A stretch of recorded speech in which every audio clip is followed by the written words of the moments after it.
Yang pertama, sistem muskuloskeletal. Sistem muskuloskeletal terdiri dari dua kata, yaitu muskulo yang artinya otot dan skeleta yang artinya rangka.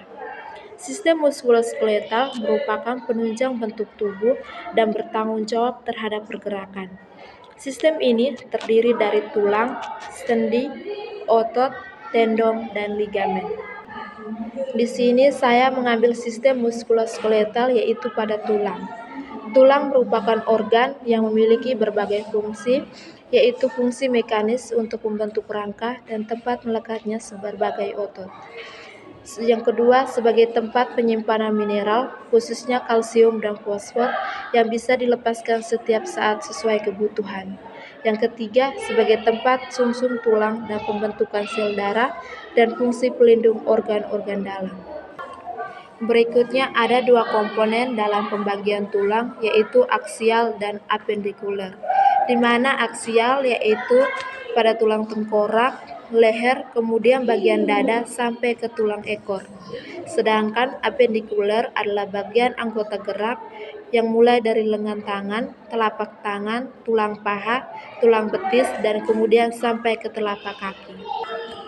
Pada bagian aksial terdapat tulang tengkorak.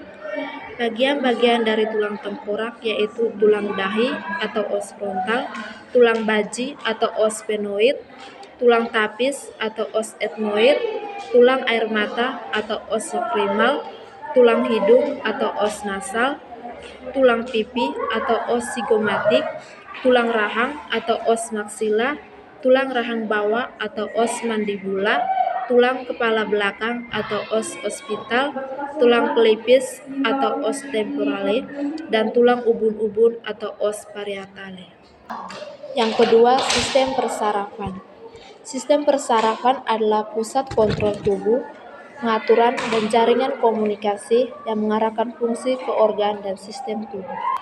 Di dalam sistem persarafan ada dua, yaitu sistem saraf pusat dan sistem saraf tepi. Dan di sini saya mengambil pada sistem saraf tepi. Bagian-bagian dari saraf-saraf tepi yaitu yang pertama badan saraf.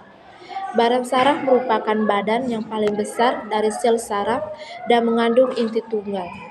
Badan sel berfungsi untuk menerima rangsangan dari dendrit dan meneruskannya ke akson. Yang kedua, dendrit.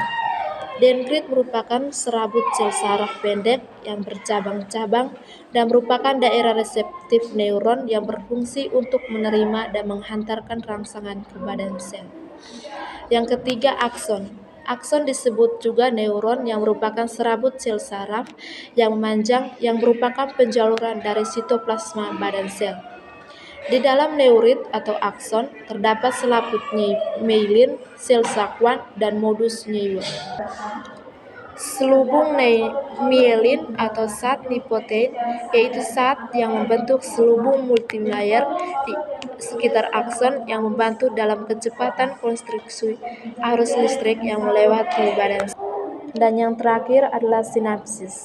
Sinapsis adalah pertemuan antara ujung neurit atau akson di sel saraf satu dan ujung dendrit di sel saraf lainnya.